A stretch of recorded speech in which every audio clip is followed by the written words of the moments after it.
sumber yang ketiga. Setelah Nabi dan sahabat, yang ketiga adalah lapis yang ketiga, yaitu para tabi'in, murid-muridnya langsung para sahabat. Nah, mereka ini Pak, sebagai sumber yang udah lapis ketiga, tentu mereka tidak seperti Nabi yang diajak ngomong. Para sahabat nggak diajak ngomong sama Allah. Mereka juga tidak seperti sahabat. Kalau sahabat walaupun nggak diajak ngomong tapi diomongin sama Allah. Mereka, para tabi'in ini, mereka tidak diajak ngomong sama Allah, juga tidak dijadikan bahan omongan, tapi sampainya semua berita dari Allah itu tidak mungkin kalau tidak lewat generasi para tabi'in.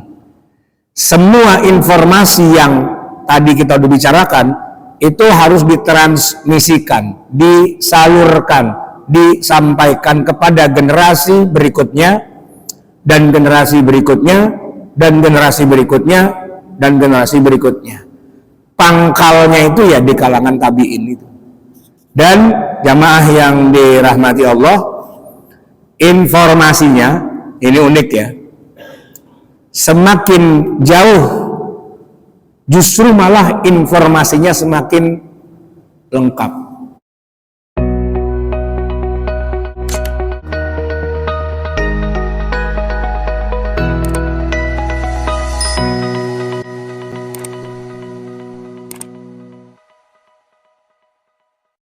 Bismillahirrahmanirrahim.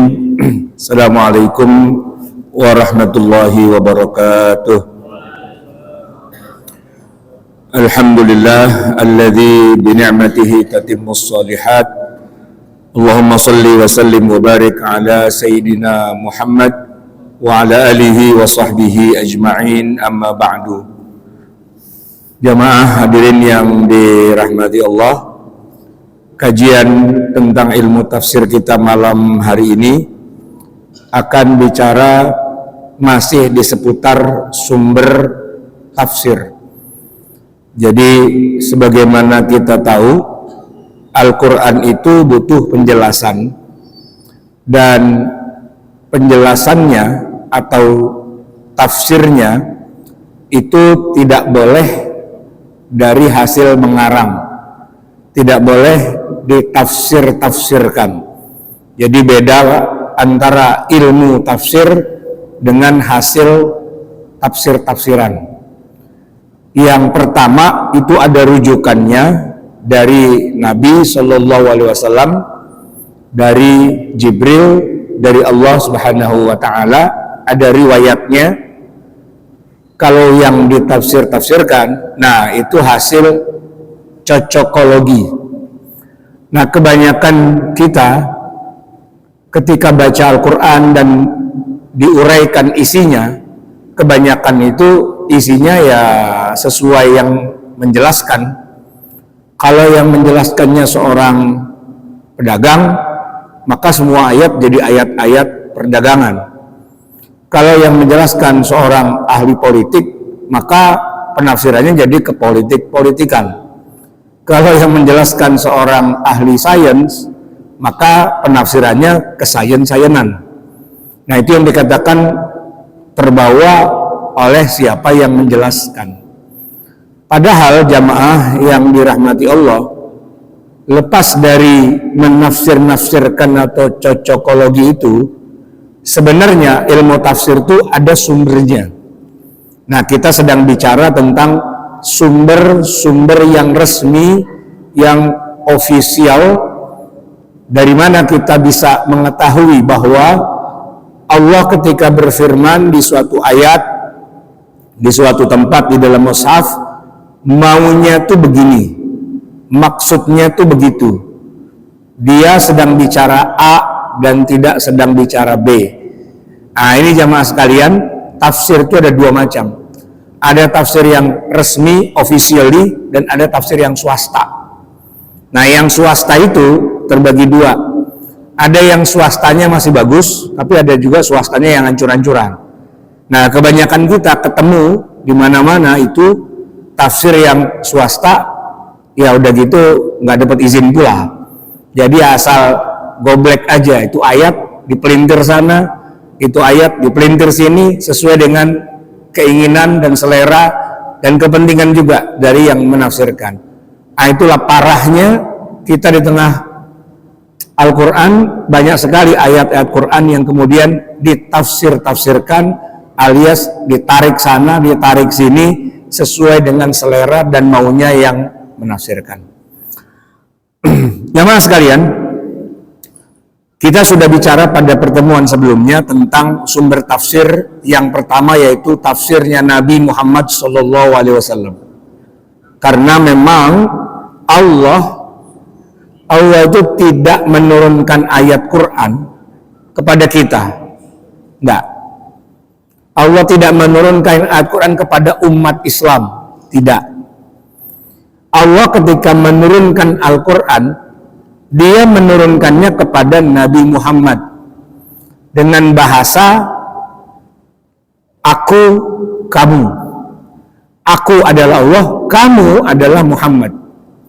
Jadi kalau Allah menyebutkan kul, katakanlah, ini ngomongnya kan kepada kamu, ya kamunya itu ya Nabi Muhammad, bukan kita umat Islam, tidak.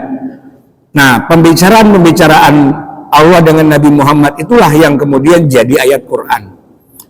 Maka sumber yang paling representatif, yang paling primary dalam memahami Al-Quran, ya tentu saja orang yang diajak ngomong langsung oleh Allah. Siapa yang diajak ngomong? Kita, bukan ustadz, bukan ulama, bukan. Yang diajak ngomong oleh Allah adalah ya Nabi Muhammad. Jadi kalau kita mau tahu apa sih maunya Allah dengan ayat ini, dengan ayat itu, dengan satu ayat di dalam Al-Quran, tanyanya itu kepada Nabi Muhammad. Ya Rasulullah, Allah telah bicara kepada engkau dengan ayat ini. Itu isinya apa ya Rasul? Tanya kepada Nabi Muhammad. Karena dia yang diajak ngomong. Kita nggak diajak ngomong sama Allah. Maka sebagai orang yang nggak diajak ngomong, Pak, mana boleh kita menafsir-nafsirkan perkataan antara Allah dengan Nabi? Yang ngomong siapa, yang nafsirin siapa?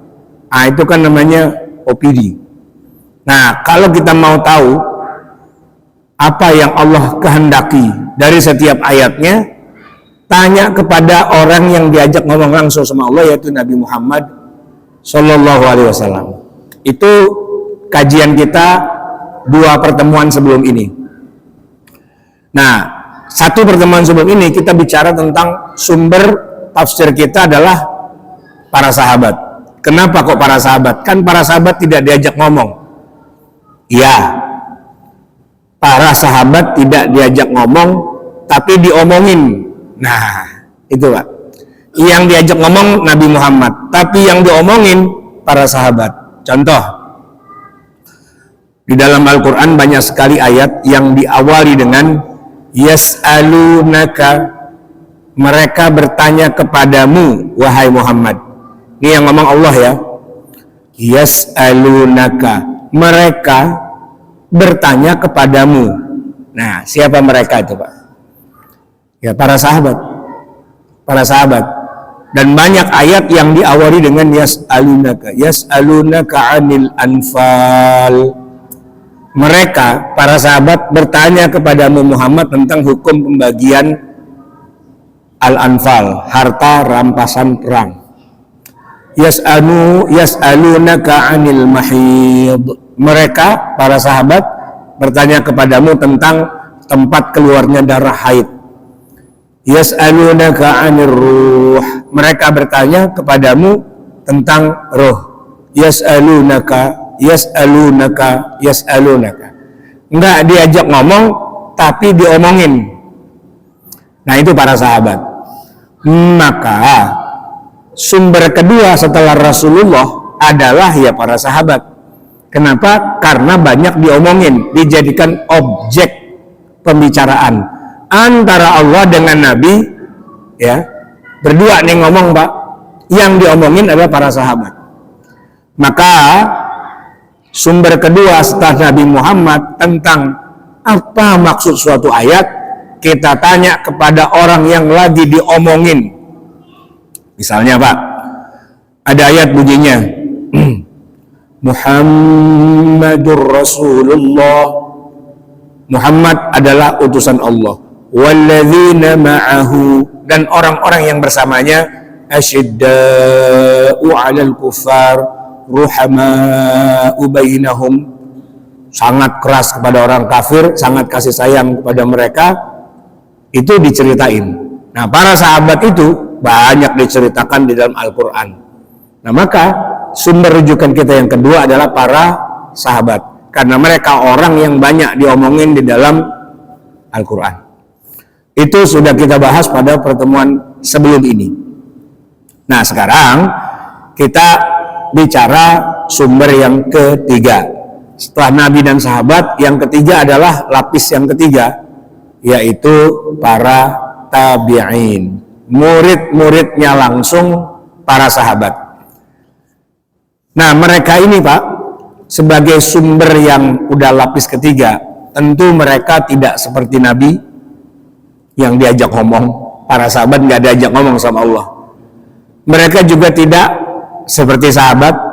Kalau sahabat walaupun nggak diajak ngomong, tapi diomongin sama Allah.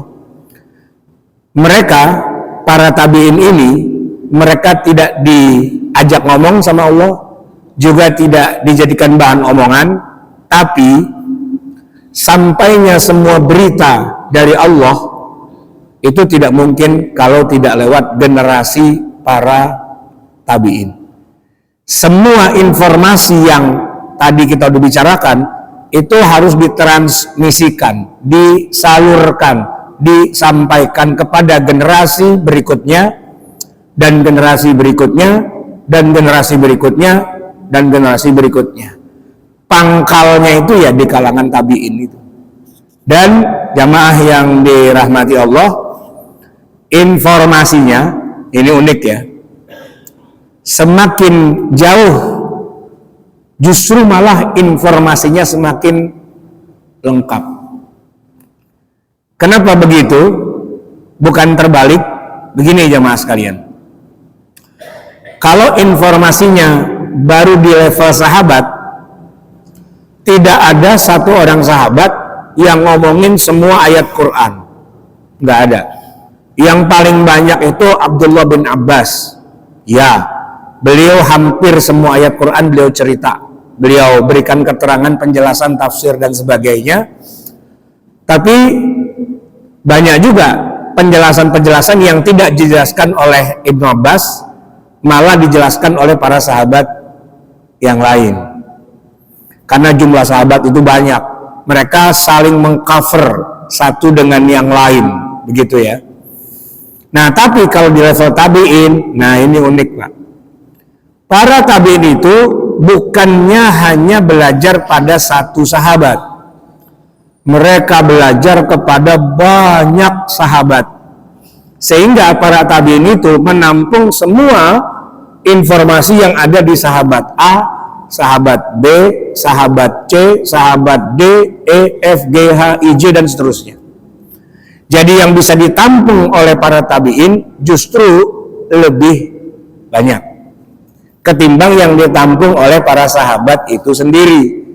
Aisyah radhiyallahu anha itu wanita sahabiyah. Kalau ayat-ayat terkait dengan Aisyah, pastinya beliau jago banget. Tapi kalau ayat-ayat terkait dengan hal yang lain, yang mana Aisyah tidak terlalu banyak terlibat, ya kita tidak menemukan penjelasan dari jalur Aisyah. Kenapa? Ya karena penjelasannya akan datang dari para sahabat yang langsung terlibat dengan peristiwa itu. Jadi masing-masing sahabat tuh mengcover satu area yang mungkin berbeda-beda.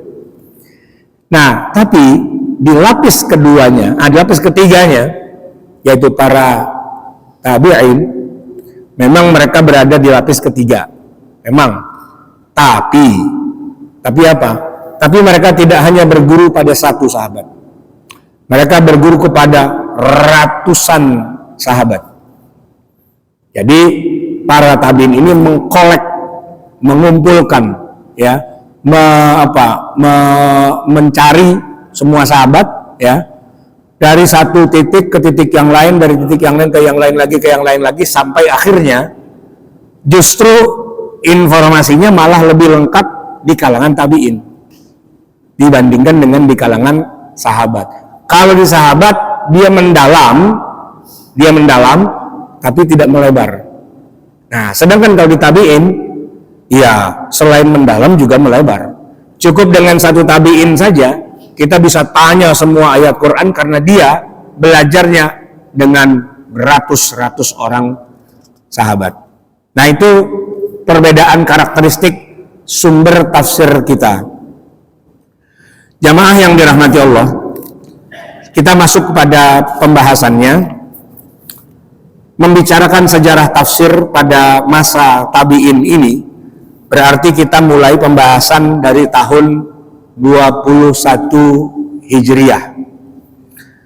Kenapa 21? Bukankah tahun 21 itu para sahabat masih banyak? Nabi wafat di tahun 10 Hijriah, ya kan? Pada saat Nabi wafat, Abu Bakar masih hidup, Umar, Utsman, Ali masih hidup. Bahkan usia khilafah Islamiyah Khulafaur Rasyidin itu kan sampai 29 atau 30 tahun lah. Jadi kalau dibilang tahun 21 Hijriah, itu sebenarnya masih era sahabat. Tapi kenapa kita bicara era tabi'in mulainya dari tahun 21? Nah, di sini Pak. Karena tahun 21 Hijriah ditandai dengan kelahiran tokoh mufassir besar di kalangan tabi'in. Tahun 21. Dia pasti nggak ketemu Nabi karena Nabi meninggalnya tahun 10. Ini tahun 21, 11 tahun kemudian setelah Nabi wafat. Tokoh besar tabi'in ini hanya ketemu para sahabat, namanya adalah Mujahid bin Jabir. Mujahid bin Jabir, seorang tokoh besar dari kalangan tabi'in. Kenapa besar? Karena dia berguru kepada hampir semua sahabat. Nah, periode tabi'in ini diawali dengan lahirnya siapa tadi namanya? Mujahid bin Jabir, sampai terakhir tabi'in yang paling akhir, generasi tabi'in paling akhir, yaitu seorang mufassir besar yang bernama Al-Hasan Al-Basri. Nama ini sudah nggak asing Pak kalau di Indonesia, Hasan Basri, ya kan? Al-Hasan tinggalnya di Basrah, maka panggilannya dia Hasan orang Basrah, Hasan Al-Basri. Beliau wafatnya tahun 159 Hijriah. Jadi rentang waktu masa tabi'in itu dari tahun 21 sampai 159. Itu rentang masa kehidupan para tabi'in. Nah, pada masa ini ya tumpang tindih sebenarnya antara masa tabi'in dengan masa sahabat. Dia tidak berupa tembok besar, sahabat mati semua, baru kemudian tabi'in lahir bareng semua, gitu enggak. Tapi overlap. Sama dengan masa Nabi dan para sahabat. Nabi wafat tahun 10. Nah, waktu Nabi hidup, sahabat juga udah pada hidup, ya kan? Tapi waktu Nabi wafat, nah, para sahabat masih hidup. Walaupun banyak juga loh sahabat yang ketika Nabi wafat, dia malah udah wafat duluan. Hamzah gugur di perang Uhud, ya kan? Nah, begitu. Kurang lebih rentangnya adalah 138 tahun masa tabi'in. Yang kita akan menemukan di masa tabi'in itu justru ilmu tafsir berkembang sangat pesat, ditandai dengan para tabi'in itu mengkolek semua ilmu dari para sahabat. Jamaah sekalian, sedikit kita bicara tentang siapakah tabi'in. Secara umum, tabi'in itu adalah lapis kedua, atau saya sebut tadi ketiga, karena saya ngitungnya dari Nabi. Nabi itu lapis pertama, lapis kedua sahabat, nah lapis ketiga tabi'in, gitu ya.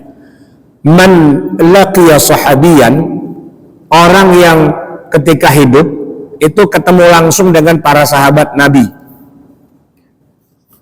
man laqiya sahabiyan min ashabin nabi min ashabi Rasulillah sallallahu alaihi wasallam mu'minan bihi wa mata 'alal Islam. Ketika dia ketemu sahabat, dia ini tabi'in ini sudah dalam keadaan masuk Islam, wa mata 'alal Islam, dan matinya pun akhirnya tetap dalam keadaan Islam, tidak murtad.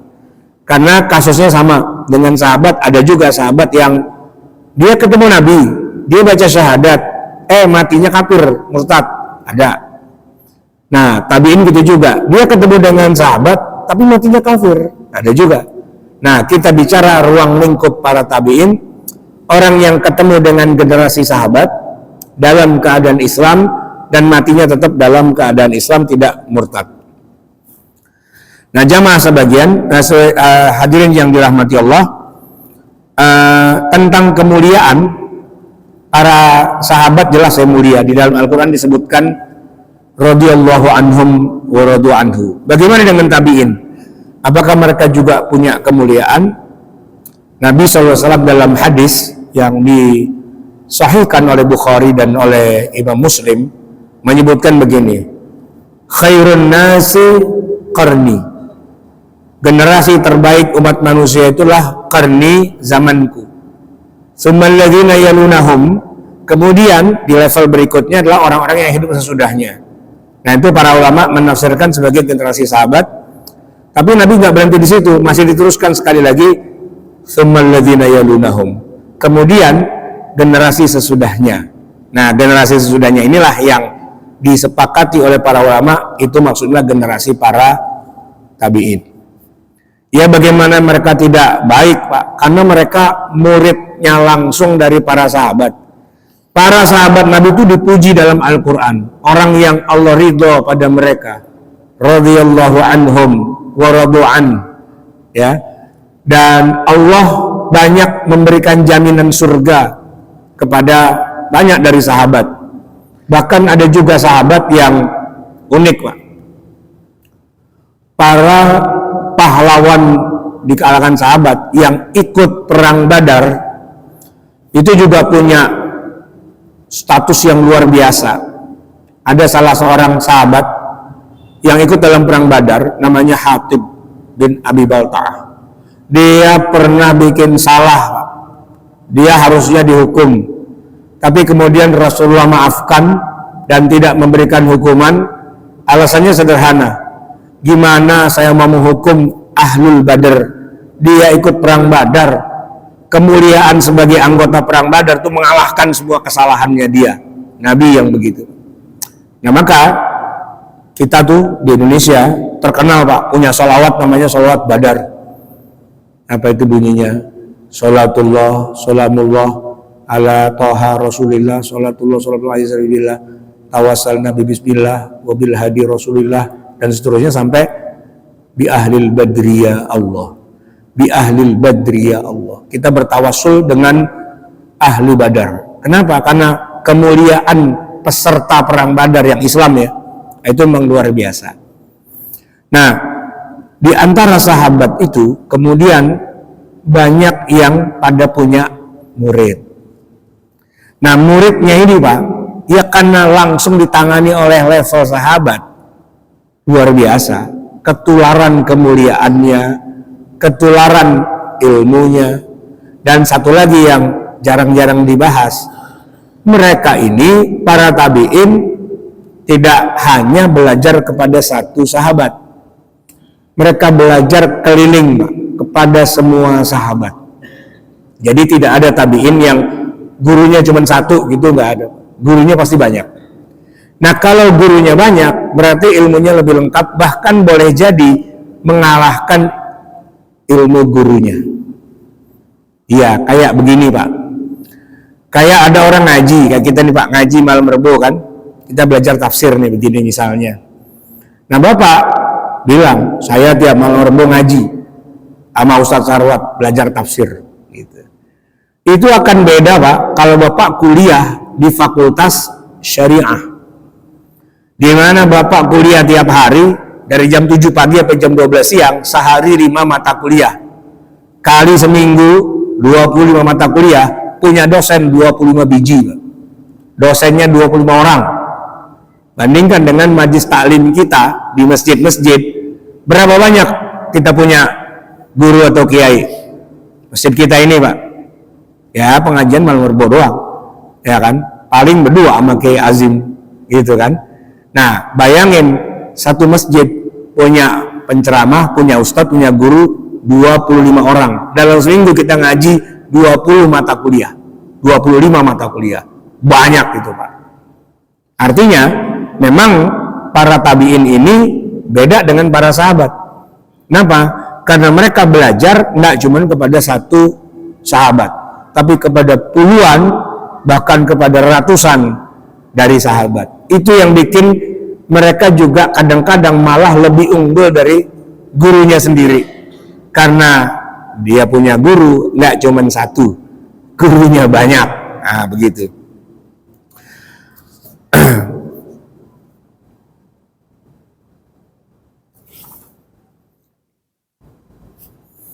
Nah, jamaah sekalian yang dirahmati Allah, saya akan cerita sedikit tentang ada 3 kampus besar, 3 madrasah besar di era para tabiin belajar ilmu agama ini. Jadi pada saat Nabi wafat, ada pusat-pusat pengajaran agama Islam, wabil khusus tentang Al-Quran dan tafsirnya, itu di 3 lokasi yang berbeda. Yang pertama di Madinah, Masjid Nabawi. Yang kedua di Makkah, di Masjidil Haram. Dan yang ketiga di Irak, di Kufah. Jadi ada Madrasah Madinah, Madrasah Makkah, Madrasah Kufah. Karena pada saat itu para sahabat terkonsentrasi di 3 kota besar itu.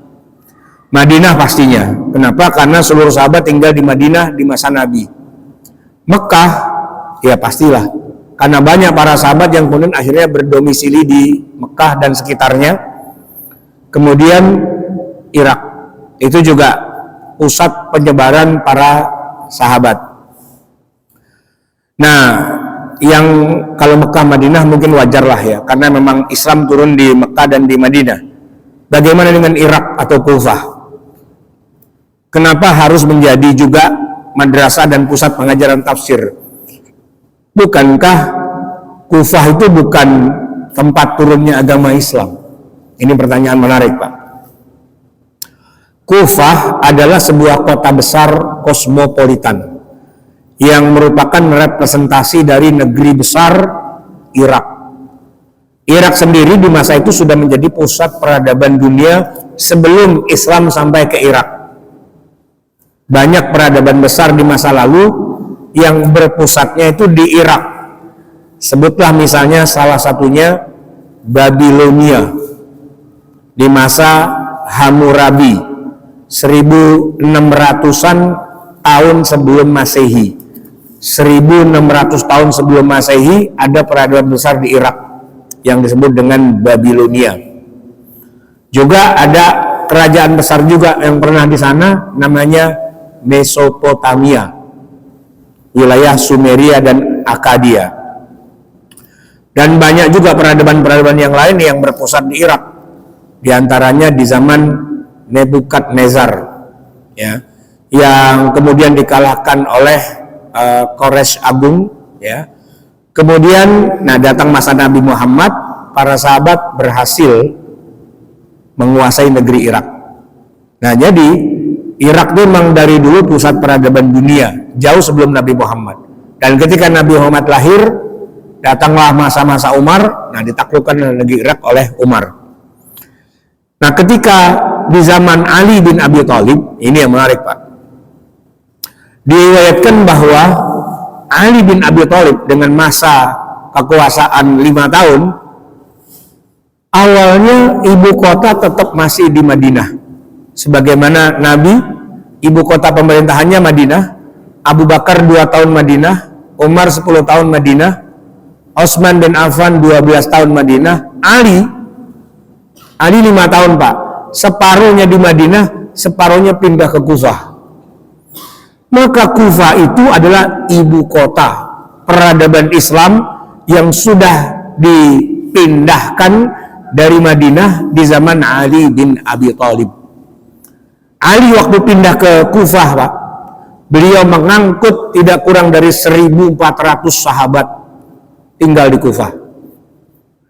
Awalnya cuma beberapa orang di Kufah. Misalnya di zaman Umar, ketika Umar berhasil menaklukkan Irak, ya, Irak itu nama negerinya yang besar. Nah, ibu kotanya Kufah. Umar mengutus salah seorang sahabat Nabi yang bernama Abdullah bin Mas'ud radhiyallahu an. Abdullah, ente berangkat ke Irak, Kufah.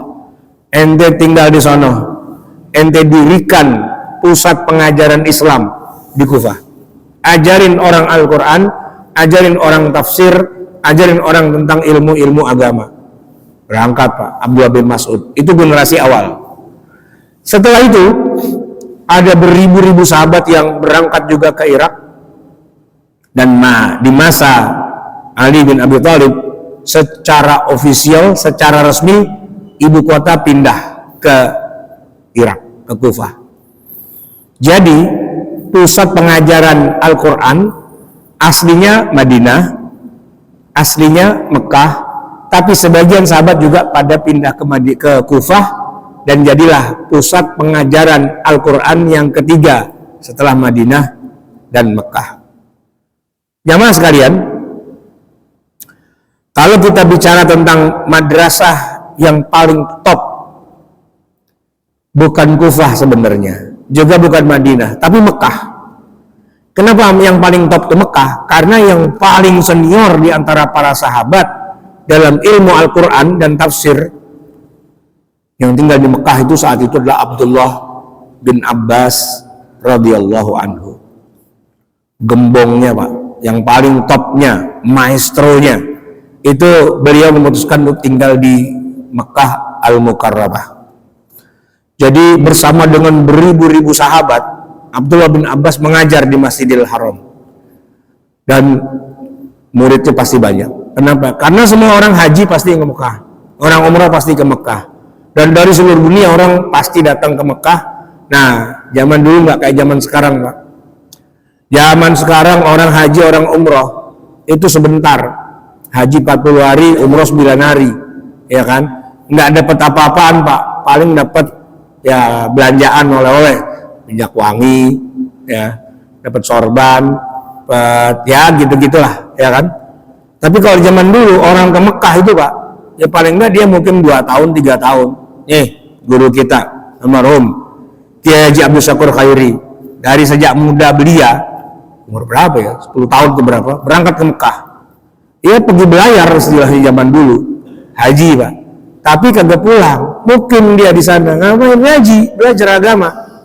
Kalau pulang jadi kiai, ya wajar lah Pak, ya kan. Jangankan cuma disuruh baca doa, suruh ngajar berlembar-lembar kitab juga oke aja. Kenapa? Karena memang di sana pusat pelajaran. Nah kalau kita beda Pak, ya kan, sorbannya doang gede, ya kan. Suruh pimpin arwah kagak bisa Pak, emang nggak berani juga arwah dipimpin gitu ya. Ya di sana belanja mulu Pak, ya apalagi jalan-jalan, Taif, jalan-jalan kemana dan sebagainya. Ya haji sih, tapi haji yang banyak jalannya, makanya dipanggil haji torik, jalan mulu Pak. Nah kalau di masa itu Pak, orang pergi haji itu pasti tinggal di Mekah, dan belajarnya pasti sama para sahabat, dan sahabat yang paling topnya adalah Abdullah bin Abbas radhiyallahu anhu. Memang akhirnya Abdullah bin Abbas di masa tua ketika sudah hampir wafat, beliau agak menghindari perpolitikan. Beliau pindah geser dikit ke Taif.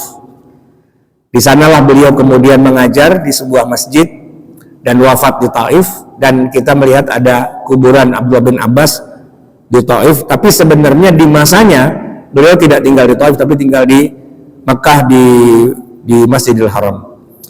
Nah, tentu ilmunya banyak, beribu-ribu para ulama di kalangan tabi'in itu menjadikan Abdullah bin Abbas sebagai guru yang paling tinggi. Ya. Nah, setidaknya kita bisa menyebut beberapa nama murid-murid Abdullah bin Abbas yang udah jadi ulama besar, yang paling populer. tadi diantaranya Mujahid bin Jabir, Sa'id bin Jubair, Ikrimah, Atha dan Tawus. Itu nama 5 dari tabi'in yang udah jadi ulama besar. Dulunya mereka ngajinya sama Abdullah bin Abbas. Mujahid, Sa'id bin Jubair, Ikrimah, Atha, Tawus. Ngajinya di Masjidil Haram. Belajar tafsir dari Ibnu Abbas seluruh ayat Quran. Dan bukan hanya kepada Ibnu Abbas, kepada semua sahabat yang ada di Mekah saat itu. Nah, jamaah sekalian, nama-nama tadi, Mujahid, Sa'id bin Jubair, Ikrimah, Atha dan Tawus, tentu bukan cuma 5, Pak. Wah, ada ribuan para tabi'in yang belajar di Masjidil Haram. Tapi kenapa kita batasin 5? Karena bukunya nggak cukup kalau nulisin nama mereka semua. Kita akan bahas satu persatu di antara 5 murid yang menjadi mufassir di kalangan tabi'in. Pertama, Mujahid Ibnu Jabir, lahir 21 Hijriah, wafat 103. Mujahid ini lahir ketika Nabi sudah wafat.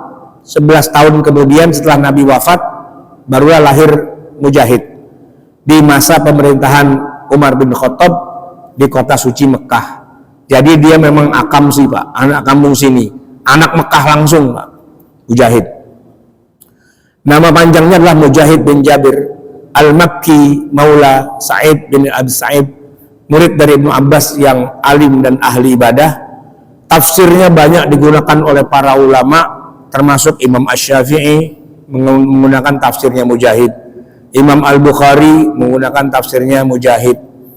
Dan tentang bagaimana disiplin dan interaksi yang kuat antara si murid yaitu Mujahid dengan gurunya Abdullah bin Abbas, maka ada sebuah riwayat begini: aku menyodorkan bacaan Al-Quran kepada Ibnu Abbas sebanyak 30 kali. Jadi dia ngaji, Pak, diulang-ulang bacaan Quran kepada gurunya itu sampai khatam 30 kali. Ngaji sama guru dapat ijazahnya 30 ijazah. Ada juga riwayat mengatakan bahwa dia mendapatkan bukan 30 tapi 3 kali saja. Ahmad Amin menuliskan dalam Fajrul Islam bahwa hal ini tidak ada pertentangan antara kedua riwayat. Dan di dalam hampir semua kitab tafsir, apakah itu namanya Ibnu Katsir, Qurtubi, Tabari, dan semualah gitu ya, setiap kali ada satu ayat pasti akan ada nama Mujahid. Setelah biasanya wa qala Ibnu Abbas an Mujahid, dan berkatalah Abdullah bin Abbas riwayat dari Mujahid. Ya, jadi Mujahid itu pasti namanya disebut paling awal karena dia murid paling senior dari Ibnu Abbas radhiyallahu anhu. Yang kedua, jamaah sekalian, Sa'id bin Jubair. Dia lebih muda dari Mujahid. Kalau Mujahid lahir tahun 21, Sa'id lahir tahun 27, beda 6 tahun. Nama aslinya adalah Muhammad bin Sa'id bin Jubair bin Hisham al-Asadi, berasal dari Habasyah. Sa'id bin Jubair itu orang kulit hitam dari Afrika. Nah, sebagaimana juga dengan Mujahid, dia belajar kepada Abdullah bin Abbas, tapi juga bukan hanya Abdullah bin Abbas gurunya, dia juga belajar kepada Anas bin Malik, belajar juga kepada Abdullah bin Umar, belajar juga kepada Abu Musa al-Asy'ari, belajar juga kepada Abu Hurairah, belajar juga kepada Aisyah radhiyallahu anha, belajar juga kepada Abdullah bin Mas'ud. Tapi dari semuanya itu yang paling topnya ya gurunya adalah Abdullah bin Abbas. Makanya disebutkan Sa'id bin Jubair adalah murid kedua paling senior dari Abdullah bin Abbas. Pemuka, imam di kalangan tabi'in, sangat menguasai Quran, tafsir, hadis, fikih, dan menghimpun riwayat qiraat yang kuat dari para sahabat. Sebagai ilustrasi, jika ada penduduk Kufah minta fatwa kepada Abdullah bin Abbas, Abdullah bin Abbas cuma bilang begini, loh, kan udah ada Said bin Jubair, ngapain itu nanya sama saya? Seolah-olah lu nanya sama Said bin Jubair, itu sama aja jawabannya sama saya. Walaupun saya gurunya, dia muridnya, tapi semua ilmu saya udah ada sama dia. Lu nanya aja sama dia. Said bin Jubair pernah mengimami sholat tarawih di malam Ramadan, tiap malam dengan bergonta-ganti qiraat. Malam ini membaca dengan qiraat Abdullah bin Mas'ud. Malam besoknya baca dengan qiraat Ubay bin Ka'ab. Dan begitu gonta-ganti setiap malam, menunjukkan kemampuannya dia, penguasaannya dia terhadap qiraah asyrah yang sebegitu luasnya. Maka kalau disebutkan bahwa tiap murid Ibnu Abbas punya prestasi keilmuan yang menonjol, seperti Mujahid dalam bidang ilmu tafsir, ya, atau itu dalam bidang talak rujuk, kemudian Sa'id bin Jubair menonjol dalam semua bidang. Nah, bukan hanya dalam bidang tafsir, tapi dalam banyak hal. Jamaah sekalian, di antara contoh tafsirnya Sa'id bin Jubair adalah ketika menjelaskan sebuah ayat, ya ibadiyalladzina amanu inna ardi wasi'ah fa iyaya fa'budun. Wahai hamba-hambaku yang beriman, sungguhnya bumiku itu luas, maka sembahlah aku saja. Sa'id bin Jubair berkata bahwa jika seorang telah banyak melakukan kemaksiatan di muka bumi, maka keluarlah dari bumi ini dan carilah bumi yang lain. Contoh lain, contohnya kayak gitu Pak. Jadi ya ibadiyalladzina amanu inna ardi wasi'ah. Kalau udah banyak-banyak dosa di satu tempat, lu pindah aja ke tempat yang lain. Karena bumi Allah itu luas. Di situ ente udah jadi dikenal sebagai orang pendosa, banyak masalah, banyak musuh pula dan sebagainya. Bumi Allah itu luas. Pindah aja, hijrah aja. Fa iyaya fa'budun. Kemudian jamaah sekalian, Sa'id bin Jubair juga adalah tokoh yang dikenal matinya dalam keadaan mati syahid karena beliau dipenggal kepalanya oleh orang yang memusuhinya. Ya. Kemudian kita pindah kepada murid yang nomor 3 dari Abdullah bin Abbas, yaitu namanya Ikrimah. Kalau Sa'id bin Jubair tadi lahir tahun 27, Ikrimah ini lebih awal, malah tahun 25 dia lahir. Kalau tadi Mujahid 21, Ikrimah 25, Sa'id bin Jubair itu 27. Nah, Ikrimah namanya Abu Abdullah Ikrimah al-Barbari al-Madani Maula Ibnu Abbas. Ini maulanya, Pak. Maula itu pembantu, asisten, murid yang berasal dari Barbar. Barbar itu dari Maghrib, dari Maroko. Negerinya namanya Barbar. Banyak orang kafir mengejek orang Maroko dengan penyebutan negeri barbar. Itu negeri yang nggak punya peradaban gitu ya. Namanya memang Al-Barbari, dari negeri namanya Barbar. Dia termasuk tabi'in pilihan dan pembesar mufassir dan ulama yang banyak ulama yang mengamalkan ilmunya, meriwayatkan ilmu dari gurunya Ibnu Abbas, juga dari Ali bin Abi Thalib, juga dari Abu Hurairah, dan dari ribuan lagi para sahabat yang lain. Kemudian yang berikutnya adalah Atha bin Abi Rabah. Beliau termasuk juga pemuka tabi'in, lahirnya tahun 27 Hijriah, meriwayatkan dari sejumlah besar sahabat selain dari Ibnu Abbas, juga dari Ibnu Umar, dari Ibnu Amr bin As, dan beliau bercerita bahwa menjumpai sekitar 200 sahabat untuk dia ngaji kepada gurunya itu. Gurunya 200 orang, Pak. Nah, di Mekah puncak fatwa kembali kepadanya dan dia hidup hampir 100 tahun. Jadi ketika Abdullah bin Abbas wafat, yang jadi mufti di Mekah ya beliau. Yang terakhir ada Tawus bin Kaisan al-Yamani, ini orang Yaman. Jadi muridnya itu Pak datang dari berbagai negara, ya. Ada yang orang Mekah asli, ada yang dari Maroko, ada yang dari Yaman. Tawus itu datang dari Yaman, lahirnya tahun 33 Hijriah, dari kalangan tabi'in gitu ya. Dan beliau juga menjadi pembawa riwayat yang paling banyak juga di antara semua tabi'in tentang Abdullah bin Abbas. Baik jamaah sekalian, itu madrasah Mekah. Nah, kita bicara madrasah Madinah. Adapun madrasah Madinah yang jadi ulama besarnya adalah sahabat Nabi yang lain, bukan Ibnu Abbas, tapi Ubay bin Ka'ab. Ubay bin Ka'ab, Ansor Pak dia, asli Madinah. Dan di zaman Nabi dia adalah penulis wahyu, Ubay bin Ka'ab. Dan di masa Khalifah Umar, Ubay adalah imam tarawih di Masjid Nabawi. Kalau sholat 5 waktu, imamnya Umar. Tapi kalau sholat tarawih yang 30 malam itu Pak, itu imamnya adalah Ubay bin Ka'ab. Nah, ketika para sahabat senior sudah pada wafat, yang jadi ulama besar di Madinah adalah Ubay. Walaupun Ubay itu termasuk sahabat yang junior kalau dihitung dengan Abu Bakar, Umar, Utsman gitu. Dia junior, Pak. Tapi di zaman Nabi dia sudah jadi penulis wahyu. Di masa Umar dia jadi imam Masjid Nabawi. Umar meninggal, generasinya meninggal, nah dia jadi ulama besar di Madinah. Nah, Ubay ini punya banyak murid juga. Ya, di antaranya adalah Abul Aliyah, Muhammad bin Ka'ab Al-Qurzi, Zaid bin Aslam, kemudian yang lain-lainnya masih banyak, tapi kita persingkat. Yang ketiga Pak, kan ada 3 madrasah ya, Mekah, Madinah, dan Kufah.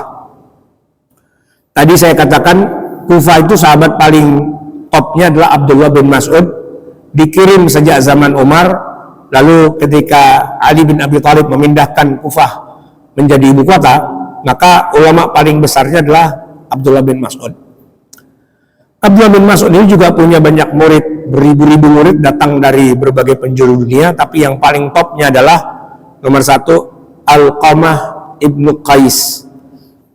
Dia lahir saat Nabi masih hidup.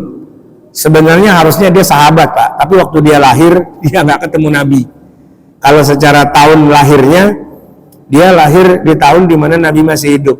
Tapi karena nggak ketemu Nabi, ya udah berarti dia bukan sahabat. Dia levelnya adalah tabi'in, tapi sangat senior, gitu kan?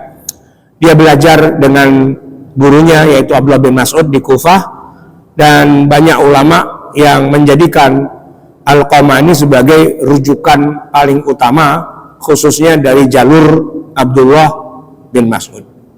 Selain Alqamah juga ada Masruq ibnu Al-Ajdah, juga ada Al-Aswad An-Nakhai, kemudian ada Murrah Al-Hamadani, ada Amir Asy-Sya'bi, ada, nah yang tadi itu Pak, Hasan Al-Basri. Hasan Al-Basri ini Pak, yang nantinya menjadi ulama besar yang punya mazhab fikih, kalau di zamannya sih lebih besar dari semua mazhab fikih yang ada. Sebelum munculnya mazhab Hanafi, sebelum munculnya mazhab Maliki, Syafi'i, Hambali, yang pertama kali bikin mazhab itu adalah Al-Hasan Al-Basri. Cuman masalahnya begini Pak, Hasan Al-Basri ketika beliau wafat, muridnya bubar. Tidak ada yang meneruskan madrasah yang dia bangun, sehingga muridnya bubar, metodologinya dan usul fikihnya juga nggak kelacak, dia hilang begitu saja. Akan jauh berbeda ketika Abu Hanifah di Kufah juga itu membangun madrasahnya. Abu Hanifah wafat, murid-muridnya bisa kayak gurunya, kemampuannya dalam membangun madrasah itu, sehingga metodologi yang digunakan Abu Hanifah diteruskan oleh muridnya, dan punya jumlah murid yang tidak habis-habis dari generasi ke generasi ke generasi. Bahkan saudara-saudara kita yang bermadzhab Hanafi itu mengklaim sampai 15 abad kemudian, yaitu hari ini, pemeluk mazhab terbesar di dunia adalah mazhab Hanafi, kata mereka. Nah, selain mazhab Hanafi kan ada juga mazhab Maliki, ada juga mazhab Syafi'i, dan juga ada mazhab Hambali, yaitu di Irak semua, kecuali mazhab Maliki di Madinah. Nah, yang terbesar kedua setelah mazhab Hanafi adalah mazhab Syafi'i, dan murid-murid Imam Syafi'i tersebar lebih luas daripada mazhab Hanafi, karena di 4 tahun terakhir hidupnya Imam Syafi'i pindah ke Mesir, dan di Mesir dia membangun lagi madrasahnya dan menyebar ke seluruh dunia. Para ulama mazhab Syafi'i yang hidup hari ini mengklaim tidak ada mazhab terbesar di dunia kecuali mazhab Syafi'i. Hanafi nomor 2. Nah, masing-masing pada mengklaim paling banyak pengikutnya. Tapi faktanya adalah yang memang 2 mazhab itulah yang terbesar di dunia sekarang ini, yaitu mazhab Hanafi dan juga mazhab Syafi'i. Gimana dengan mazhab Hasan al-Basri? Lenyap. Tapi kalau di masanya Hasan al-Basri itu pendiri mazhab nomor wahid, paling banyak pengikutnya. Cuman ilmunya, warisannya lenyap bersama dengan kepergian Hasan al-Basri itu. Banyak orang kita yang mengenang beliau dengan memberi nama anaknya dengan Hasan Basri. Ya, kenapa? Karena emang keulamaannya luar biasa. Nah, jemaah sekalian, jadi kalau kita buat tabel gitu Pak, daftar-daftar para ulama tafsir di kalangan para tabi'in, kita akan menemukan gugusan para narasumber dari ilmu tafsir. Nah, itu akan kita temukan nanti di berbagai kitab tafsir. Tadi saya sudah sebutkan, misalnya ada kitab tafsir yang paling tua, yang paling legendari, yaitu tafsir At-Tabari. Selalunya Al-Imam Ibnu Jarir At-Tabari, ini kan nanti baru tahun 300-an ditulisnya, selalu mengutip nama-nama mereka ini. Berkata Mujahid, berkata Atta, berkata Tawus, berkata Ikrimah, berkata nah, para tabi'in yang disebut. Karena riwayatnya sampai kepada mereka ya lewat para tabi'in, sampai kepada kita ya lewat para tabi'in. Nah, cuma jamaah sekalian, metodologi periwayatan tafsir ini kalau di kita sekarang itu tidak terlalu populer. Kebanyakan orang ketika menafsirkan suatu ayat, dia nggak baca riwayatnya, dia nggak baca ini kata siapa, nggak, tapi langsung aja, menurut saya ayat ini begini, gitu aja. Ya bisa jadi benar, bisa jadi salah Pak. Tapi kalau mau yang benar, itu sesuai dengan literaturnya.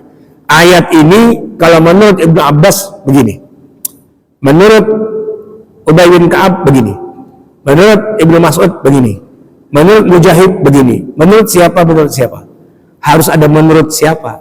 Kenapa? Karena menafsirkan itu tidak boleh dilakukan oleh sembarang orang. Hanya orang yang punya privilege, hanya orang yang punya izin, license untuk menafsirkan ayat Quran lah. Dan kita ketika bicara tafsir, bicara tentang riwayat, siapa yang meriwayatkan tafsir ini. Jadi bukan hanya hadis Pak yang ada riwayatnya, tafsir itu ada riwayatnya juga. Oleh karena itu tidak boleh kita bicara tentang penjelasan ayat Quran hanya semata-mata berdasarkan ra'yu, tidak boleh. Walaupun pada batasan tertentu bisa juga dengan tema-tema yang tertentu bolehlah pakai ra'yu, tapi selama masih ada tafsir yang ofisial, yang resmi lewat jalur Nabi, para sahabat dan tabi'in, maka itu harus dikedepankan terlebih dahulu, karena itulah penjelasan yang resmi versi Al-Quranul Karim. Bahwa setelah itu nanti para ulama ingin mencoba melihat dari sudut pandang A, sudut pandang B, C dan sebagainya, itu terserah mereka. Ya, tapi yang utama adalah tafsir bil-ra'yi ini, bil-ma'thur ini, dengan asar, dengan riwayat. Maka itu tidak boleh ditinggalkan begitu saja, karena memang itu resmi dan ofisial. Baik jemaah sekalian yang dirahmati Allah, itulah terkait dengan tafsir di era para tabi'in. Pertemuan berikutnya kita akan membahas 2 jenis pola penafsiran, yaitu tadi tafsir bil ma'thur dengan riwayat dibandingkan dengan tafsir bil ra'yi dengan akal, dengan logika. Seperti apa dan bagaimana, insya Allah kita akan bicarakan pada pertemuan berikutnya. Sampai di sini jamaah sekalian, semoga bermanfaat. Aku qauli hadza wa astaghfirullah azim wa lakum wa billahi taufiq wal hidayah. Wa lakum assalamualaikum warahmatullahi wabarakatuh.